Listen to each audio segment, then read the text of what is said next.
सत्तन और आप देख रहे हैं खबर 100 न्यूज। आइए नजर डालते हैं आज की कुछ खास खबरों पर, लेकिन उससे पहले रुक करेंगे आज की हेडलाइंस की ओर। केंद्रीय कृषि मंत्री तोमर का मनाया जन्मदिन, यज्ञ कर मांगी लंबी उम्र की दुआ।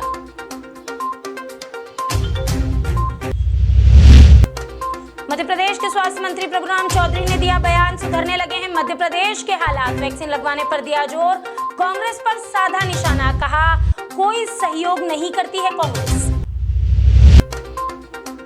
कुक्षी एसडीएम की बड़ी कार्यवाही, अवैध खनन माफिया पर कसी नकेल।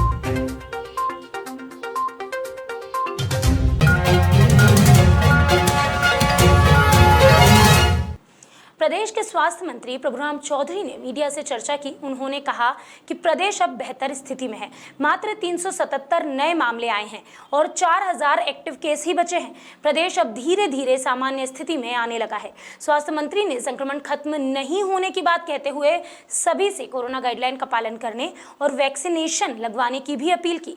तीसरी लहर को लेकर उन्होंने बताया कि तैयारियां चल रही है, नए कोविड सेंटर बन रहे हैं और ऑक्सीजन के प्लांट भी लग रहे हैं। साथ ही प्रभुराम चौधरी ने नर्स आंदोलन पर कहा कि सभी को धैर्य से काम लेना चाहिए, अभी कोविड काल चल रहा है, सरकार समय समय पर सबकी मांगे पूरी करती है। ब्लैक फंगस के बेहतर इलाज की बात करते हुए उन्होंने कांग्रेस पर निशाना साधा और उन्होंने कहा कि कोविड काल में भी कांग्रेस से किसी भी तरह का कोई सहयोग हमें नहीं मिला है, कांग्रेस सिर्फ और सिर्फ राजनीति करती है। उन्होंने पेट्रोल और डीजल के दाम बढ़ने को लेकर कहा कि अंतर्राष्ट्रीय स्तर पर दाम बढ़े हैं, जिसके चलते हमें यह तकलीफ भोगनी पड़ रही है, लेकिन हम उम्मीद करते हैं कि जल्द ही दाम कम होंगे। भारत सरकार, मध्य प्रदेश सरकार अपने लगातार ये प्रयास कर रही है कि महंगाई ना बढ़े। अभी आप देख रहे हैं कि देश के प्रधानमंत्री आदरणीय नरेंद्र मोदी जी ने अभी आदेश दिया है कि जो कोरोना का जो संक्रमण काल है, जो राशन है गरीब लोगों के लिए, अब दीपावली तक उन लोगों को सबको फ्री ऑफ कास्ट उपलब्ध कराया जाएगा। मध्य प्रदेश की सरकार ने भी 3 महीने के लिए पहले ही यहाँ पर उपलब्ध करा दिया गया था। तो हम लोगों की कोशिश है कि सामान्य लोगों की जनजीवन मान लो नॉर्मल तरीके से चले, उनका सहयोग हो सके। और मध्य प्रदेश सरकार ने, आपने देखा कि जो हमारे बच्चे अनाथ हो गए थे, उनके माता पिता कोरोना के संक्रमण से जिनको हम लोग नहीं बचा पाए थे, उनका जवाबदारी मुख्यमंत्री शिवराज सिंह चौहान जी ने ली। उनके लिए पढ़ाई लिखाई की व्यवस्था, उन्हें राशन की व्यवस्था, उनको 5000 रुपये महीने स्टाइपेंड देने का प्रावधान। नगर परिषद राजगढ़ में शासन के निर्देश अनुसार संकट प्रबंधक की बैठक रखी गई, जिसमें व्यापारियों ने अपनी बात सामने रखी और बताया कि दुकान के सामने गोले बनाएंगे और मास्क के बिना ग्राहक को सामान नहीं देंगे। उन्होंने कहा कि शासन की गाइडलाइन का संपूर्ण रूप से पालन किया जाएगा। नगर परिषद ने शासन की गाइडलाइन का पालन न करने पर चालानी कार्यवाही करने का भी निर्देश दिया। सुबह 6 बजे से शाम 6 बजे तक व्यापार का समय तय किया गया है। इस दौरान प्रशासन ने व्यापारियों से सहयोग की अपील की।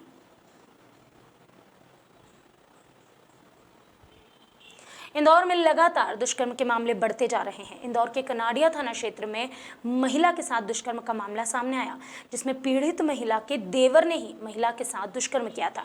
महिला बिचौली मर्दाना क्षेत्र की रहने वाली है। उसके पति की मृत्यु कोरोना संक्रमण के चलते हुई थी।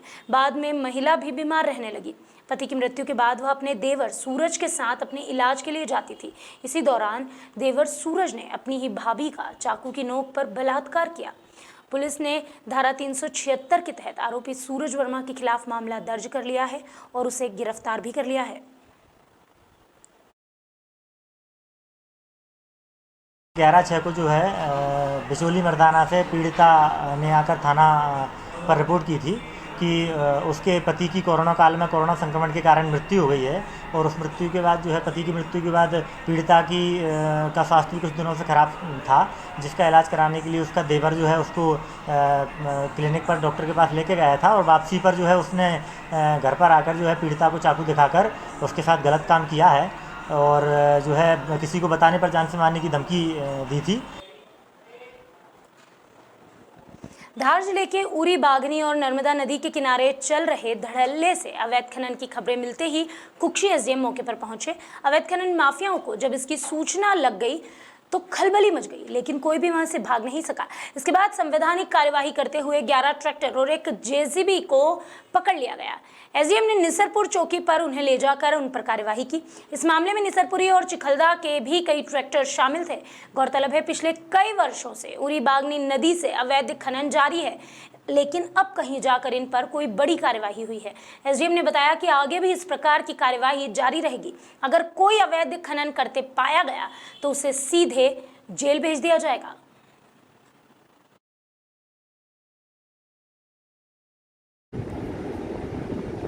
कलेक्टर सर एसपी सर के मार्गदर्शन में हम लोगों ने यहाँ पर रेवेन्यू पुलिस की टीम ने कार्रवाई की। उसमें हमारे पूरे विभाग के जितने भी DIs हैं, हमारे रेवेन्यू अधिकारी ने सभी का सम्मिलित कार्रवाई की। और इसमें हमने 5-6 लोकेशंस पे कार्रवाई की और कुल 11 ट्रॉलियाँ और एक जेसीबी। केंद्रीय कृषि मंत्री नरेंद्र सिंह तोमर का आज जन्मदिन है। मध्य प्रदेश के ग्वालियर के लोकप्रिय नेता और केंद्रीय मंत्री नरेंद्र सिंह तोमर के जन्मदिन पर इंदौर में यज्ञ किया गया। इंदौर के पूर्व विधायक सुदर्शन गुप्ता ने इस यज्ञ का आयोजन किया था। इंदौर के आर्य समाज मंदिर में शांतिपूर्ण ढंग से यज्ञ किया गया। कृषि मंत्री तोमर के अच्छे स्वास्थ्य और लंबी उम्र की कामना इस दौरान की गई। साथ ही साथ पौधे भी बांटे गए। सुदर्शन गुप्ता ने मीडिया से बातचीत की और जनता से वैक्सीन लगाने की अपील भी की।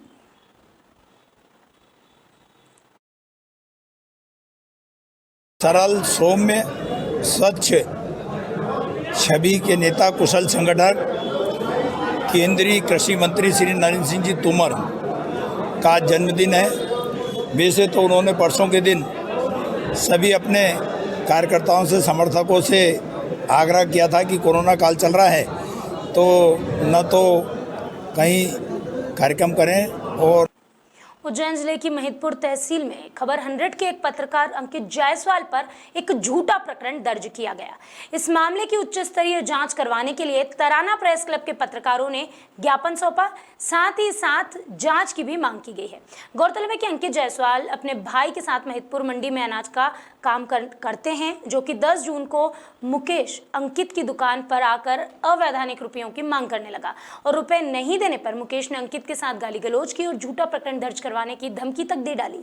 जब व्यापारी एसोसिएशन ने मुकेश पर कार्यवाही करने के लिए भार साधक अधिकारी के नाम महिदपुर मंडी सचिव को एक ज्ञापन सौंपा तो इससे बौखलाकर मुकेश ने मारपीट और शासकीय कार्य में बाधा के साथ SC/ST एक्ट में अंकित और अंकित के भाई पर झूठा प्रकरण दर्ज करवा दिया।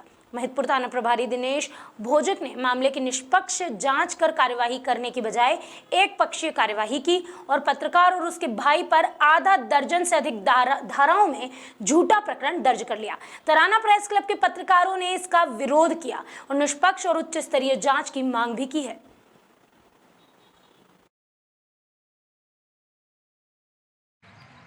किस तरह मामले को लेकर आप लोगों ने ज्ञापन दिया? महिदपुर में एक पत्रकार साथी हमारे खबर 100 न्यूज़ चैनल के अंकित जायसवाल, जिनके विरुद्ध महिदपुर पुलिस द्वारा झूठा प्रकरण दर्ज किया गया है, जिसके विरुद्ध आज तराना प्रेस क्लब द्वारा आज एक मुख्यमंत्री महोदय के नाम एक ज्ञापन प्रसिद्ध किया अनुविभागीय अधिकारी और मांग की गई है कि पत्रकार पर जो झूठा प्रकरण दर्ज किया है उस पर निष्पक्ष उच्च स्तरीय जाँच की जाए और जब तक जांच किया जब तक पत्रकार की गिरफ्तारी न की जाए। इसको लेकर आज तराना प्रेस क्लब ने एक ज्ञापन अनुविभागीय अधिकारी। बीते दिनों भाट पछलाना के रहने वाले एक युवक की लाश मलोडा रोड पर सूखी बागेड़ी नदी से पुलिस ने बरामद की थी। पुलिस ने मामले की जांच शुरू की। पहली नजर में पुलिस को घटना का कारण अवैध संबंध लगा। इसी को आधार मानकर पुलिस ने आगे की जांच पड़ताल भी शुरू की। हत्या के मुख्य आरोपी का संपर्क जिस महिला से था, मृतक भी उसी महिला से संपर्क स्थापित कर लेना चाहता था। इसी को लेकर उन दोनों में कई बार झड़प भी हुई थी। मुख्य आरोपी ने अपने एक अन्य साथी के साथ मिलकर मृतक को सबक सिखाने की योजना बनाई और फिर मृतक को उस लड़की के व्हाट्सएप से मैसेज करके बुलवा लिया गया, उसके साथ मारपीट की और बागड़ी नदी में फेंक दिया। उक्त प्रकरण में दोनों आरोपी अभी उपचाररत हैं, क्योंकि इन दोनों ने ही नशीला पदार्थ खा लिया था, जिसके चलते बड़नगर में एडमिट है। पुलिस उनके डिस्चार्ज होने का इंतजार कर रही है। दोनों के मोबाइल फोन्स और घटना के अन्य तथ्यों पर पूछताछ कर मामले में अनुसंधान किया जाएगा।